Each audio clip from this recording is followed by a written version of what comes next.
Cultural ज्याला आपण म्हणतो,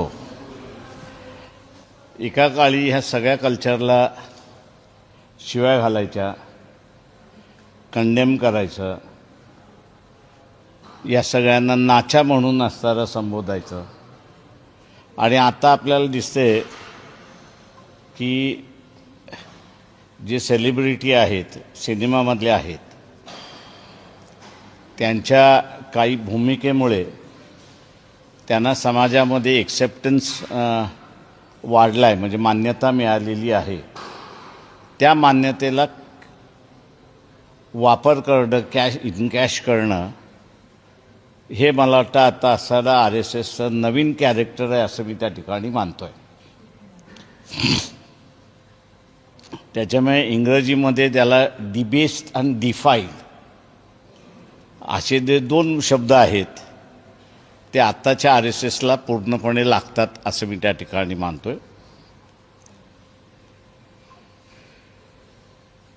त्यांनी खरंच बदललं असेल तर मी असं म्हणेन की गोलवलकरांचं बंच ऑफ थॉट्स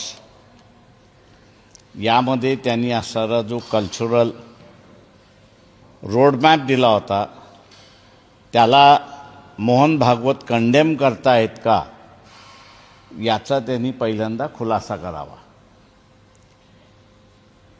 दोन वेगवेगळे स्टेटमेंट्स आहेत असं मी त्या ठिकाणी मानतोय की दक्षिणेतले राज्य, म्हणजे मुंबईमध्ये स्टेटमेंट करणं म्हणजे हे दक्षिणेतले राज्य असं मी त्या ठिकाणी मानतो की त्यांच्यामध्ये सोशल मूवमेंट या रुजलेल्या आहेत आणि धर्मवेडेपणा हा अजिबात कमतरता आहे त्या ठिकाणी असं दिसतंय, म्हणजे कमी आहे असं त्या ठिकाणी दिसतंय. पण तीच भूमिका असणारा मोहन भागवत यांची उत्तर भारताच्या स्टेटमेंटमधनं दिसत नाही अशी परिस्थिती आहे.